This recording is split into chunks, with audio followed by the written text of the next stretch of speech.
Hi friends, welcome to aim study centre. ഇതുവരെ കേട്ടറ്റിന് അപേക്ഷ അയച്ചിട്ടില്ലാത്തവർ ഒന്ന് ശ്രദ്ധിക്കുക കേട്ടോ. നമ്മുടെ കേട്ടറ്റിന് അപേക്ഷ അയക്കാനായിട്ട് നമ്മൾക്ക് മുന്നിൽ ഇനി വെറും 2 ദിവസം മാത്രമേ ഉള്ളൂ. അപ്പോൾ എത്രയും പെട്ടെന്ന് തന്നെ അപേക്ഷ അയക്കാനായിട്ട് ശ്രദ്ധിക്കുക.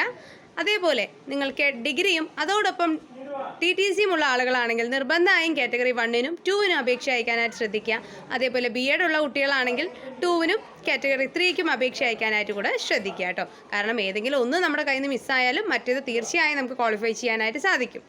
അതേപോലെ കേട്ടറ്റിന് അപേക്ഷ അയക്കുമ്പോൾ നിങ്ങൾക്ക് ഇപ്പോൾ 1 അല്ല 2 അല്ല 3 അല്ല 4 കാറ്റഗറിക്ക് അപേക്ഷ അയക്കുകയാണെങ്കിൽ പോലും എല്ലാത്തിനും കൂടെ ഒരു അപേക്ഷാ ഫോമേ നമുക്ക് അയക്കേണ്ടതുള്ളൂ. അപ്പോൾ ശ്രദ്ധിക്കുക, വളരെ ശ്രദ്ധിച്ച് അപേക്ഷ അയക്കുക. എത്രയും പെട്ടെന്ന് തന്നെ അപേക്ഷ അയക്കുക. വെറും 2 ദിവസമേ ഉള്ളൂ. കേട്ടറ്റിന് ആപ്ലിക്കേഷൻ അയക്കാനും അതേപോലെ തന്നെ പ്രിൻ്റ് ഔട്ട് എടുക്കാനും പേയ്മെൻറ്റ് ചെയ്യാനുമുള്ള അവസാന തീയതി എന്ന് പറയുന്നത് ഈ മാസം 26-ാം തീയതിയാണ്. അപ്പോൾ മറക്കില്ലല്ലോ.